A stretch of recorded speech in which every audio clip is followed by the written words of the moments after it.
est un syndicat intercommunal.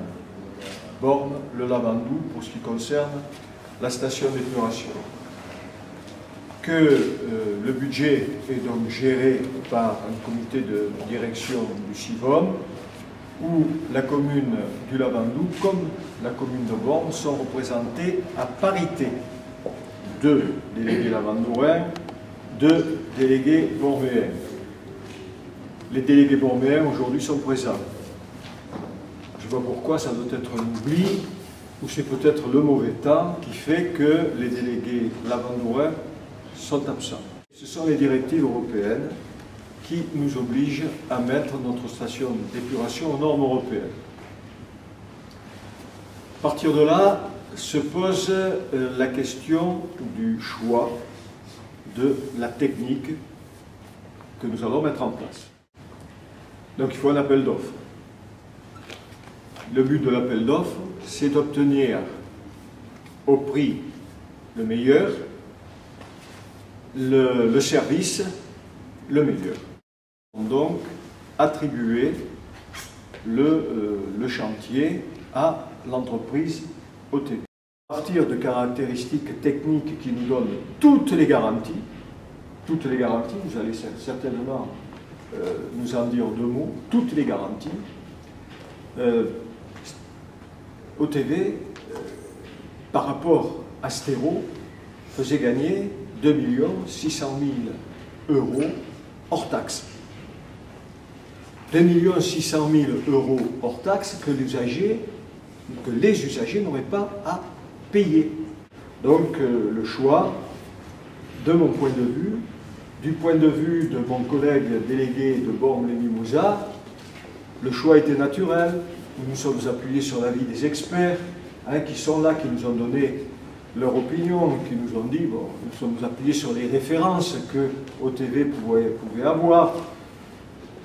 Et nous avions la certitude que pour un prix moindre, nous aurions quand même un résultat qui serait tout à fait satisfaisant, tout à fait intéressant.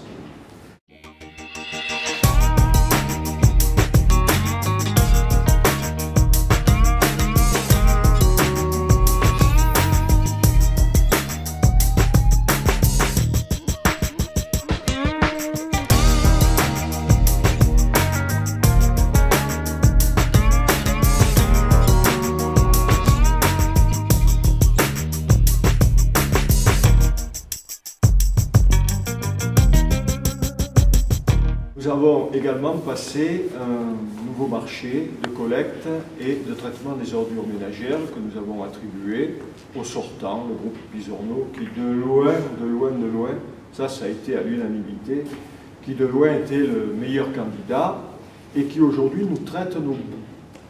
Donc nous avions la possibilité de charger OTV de construire un sécheur de boue, etc.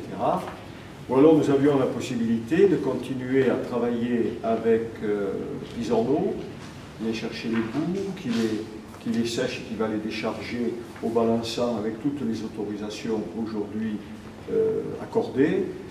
Et il fallait donc qu'on fasse, nous, une étude de marché, qu'on voit un petit peu ce qui était le plus intéressant pour l'usager. Donc nous avons opté pour le transfert par Pisorno. Nous continuons ce que nous avons commencé avec le groupe Pisorno, qui va être subventionné malgré tout. Sur les 17,5 millions d'euros, nous aurons, nous espérons, entre 5 et 5 millions et demi d'euros de subvention, l'agence de l'eau 3,3 millions, le conseil général 1,8 million et l'État 200 000 euros. Entre la partie du Lavandou qui est intéressée et nous, sommes 12, 13, allez, 15 000 habitants permanents, et la station d'épuration que nous construisons est équivalente à celle d'une ville de 100 à 110 000 habitants. Vous voyez un petit peu la charge qui pèse sur les épaules des résidents permanents. C'est payé par l'usager à partir d'une surtaxe. Cette surtaxe que j'avais dit en campagne électorale pouvant s'élever jusqu'à 1 euro. 1 euro.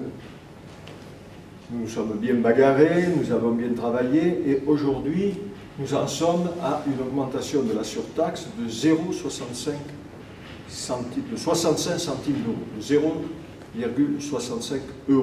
Donc c'est en dessous de l'estimation. Je n'oserais pas dire que c'est une bonne surprise, c'est une bonne surprise, mais en fait ça fait quand même 65 centimes d'augmentation. Si on n'avait pas pris ETV, avec un projet qui s'élevait déjà à 2 600 000 € hors taxe et plus, l'euro, on le faisait exploser, on le dépassait largement. Ces matières en suspension, la garantie qui est donnée est meilleure que celle qui était demandée par la solution que nous avons proposée.